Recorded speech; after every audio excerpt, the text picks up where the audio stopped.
Hey guys, it's One Battle and today I have a review of a custom LEGO Batmobile.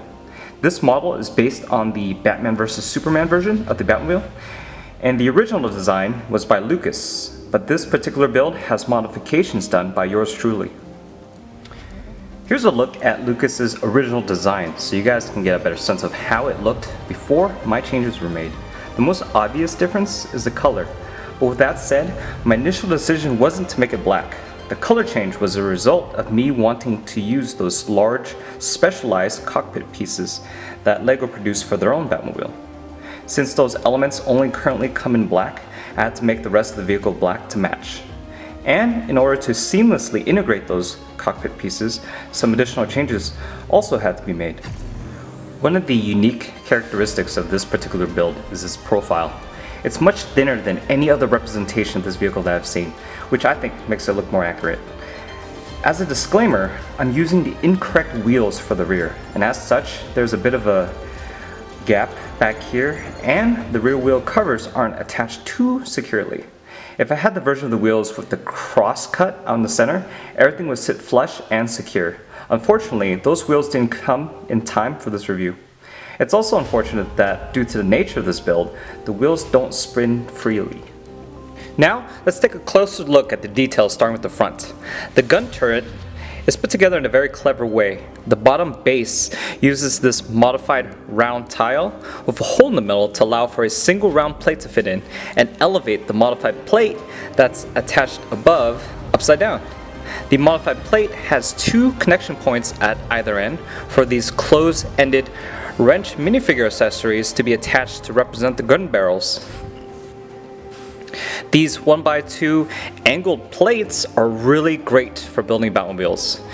It would have been more difficult to get these layered angles in the front without the help from these elements. Many custom BVS Batmobiles lack the front wheel covers, and for the builds that do have it, are usually too bulky. I think this is a good compromise. It isn't too thick, and the coverage is appropriate. I like the trans round plate pieces used to simulate the headlights.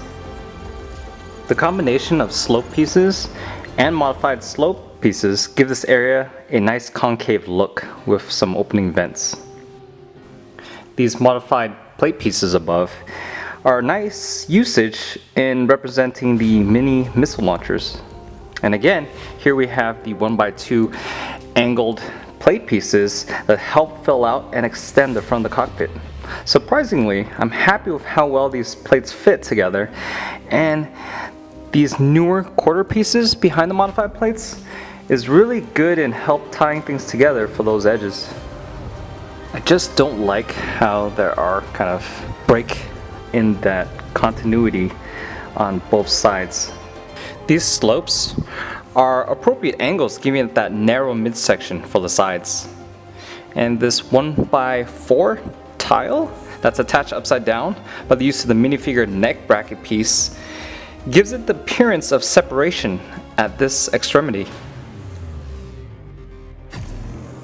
Minifigure binoculars and this 1x1 round plate with a hole through the middle represents the greebling detail that's there on the real vehicle. There's a little lack of detail here where the air scoop is. Unfortunately, I was constrained on what parts I can use due to the rear wings and rear wheel cover substructure taking up the space in that area. And here is another really effective use of the 1x2 angle plate pieces in forming the rear spoiler. The bulkiness of the rear wheel cover is also kept at a minimum. It doesn't have the perfect shaping, but I think it works well, and the general framing of it looks good. There's a lot of detail in the rear. These large Technic round disc elements is a good way of simulating the drivetrain detail. Also, these tiles and 1x1 slope pieces are a good way of making the rear chassis feel heavily armored. Then there are old antenna pieces underneath representing some of the support mechanism for the rear spoiler. And finally, we have a single bracket piece representing the tips of the exhaust. The cockpit opens in the same form and fashion as Legos, and Batman is able to fit inside.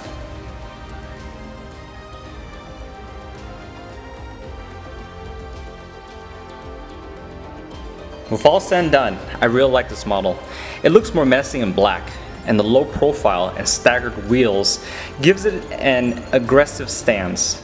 And even though it uses large specialized cockpit pieces designed specifically for this model, there are enough details to make this model stand out from being different from the official LEGO model, and that's a good thing. However, I don't like the fact that the wheels don't spin, but it's a worthy sacrifice in order to get the wheel covers on to make it look more accurate. Those are my thoughts, and now it's your turn to share yours with the other viewers and myself in the comments below. Until next time, this is One Battle One, signing out.